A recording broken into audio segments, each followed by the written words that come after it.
आज हम आपको बताते हैं कि अहोई अष्टमी का व्रत कब और किस लिए किया जाता है और इस व्रत को करने से क्या फ़ायदा मिलता है और इसकी शुरुआत कैसे हुई। कार्तिक मास की अष्टमी को अहोई अष्टमी का व्रत किया जाता है।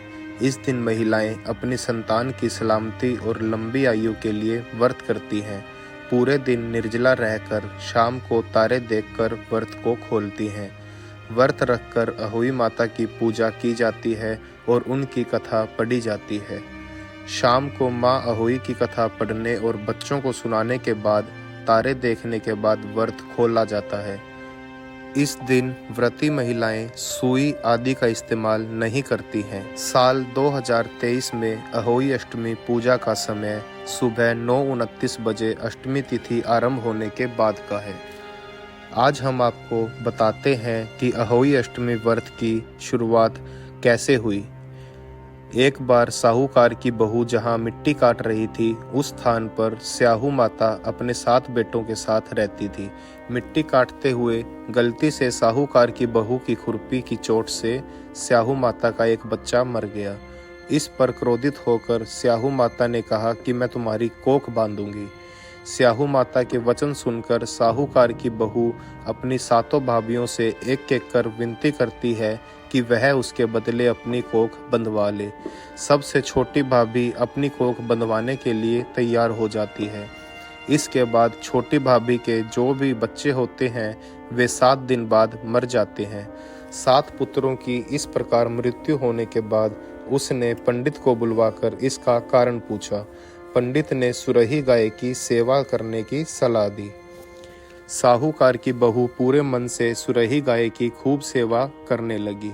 सुरही गाय सेवा से प्रसन्न होती है और उससे पूछती है कि तू किस लिए मेरी इतनी सेवा कर रही है और वह उससे क्या चाहती है।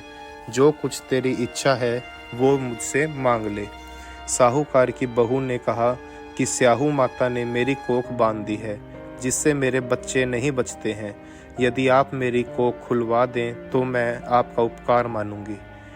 गाय माता ने उसकी बात मान ली और उसे लेकर 7 समुंदर पार स्याहू माता के पास ले चली। रास्ते में थक जाने पर दोनों आराम करने लगते हैं। अचानक साहूकार की बहू की नज़र एक ओर जाती है। वह देखती है कि एक सांप गरुड़ पक्षी के बच्चे को डसने जा रहा है और वह सांप को मार देती है। इतने में गरुड़ पक्षी वहां आ जाती है और खून बिखरा हुआ देखकर उसे लगता है कि छोटी बहू ने उसके बच्चे को मार दिया है। इस पर वह साहूकार की बहू को चोंच मारना शुरू कर देती है। बहू इस पर कहती है कि उसने तो उसके बच्चे की जान बचाई है। गरुड़ पक्षी इस पर खुश होती है और सुरही गाय सहित उन्हें स्याहू माता के पास पहुंचा देती है। वहां छोटी बहू स्याहू माता की भी सेवा करती है। स्याहू माता उसकी सेवा से प्रसन्न होकर उसे 7 पुत्र और 7 बहू होने का आशीर्वाद देती है और कहती है कि घर जाने पर तू अहोई माता का उद्यापन करना। 7 अहोई बनाकर 7 कड़ाही देना। उसने घर लौटकर देखा तो उसके 7 बेटे और 7 बहुएं बैठी हुई मिली। वह खुशी के मारे भाव विभोर हो गई। उसने 7 अहोई बनाकर 7 कड़ाही देकर अहोई माता का उद्यापन किया। अहोई का अर्थ यह भी होता है अनहोनी को होनी बनाना, जैसे साहूकार की बहू ने कर दिखाया था। जिस तरह अहोई माता ने उस साहूकार की बहू की कोख को खोल दिया, उसी प्रकार इस व्रत को करने वाली सभी नारियों की अभिलाषा पूर्ण होती है। तो ये है अहोई माता की व्रत की कथा।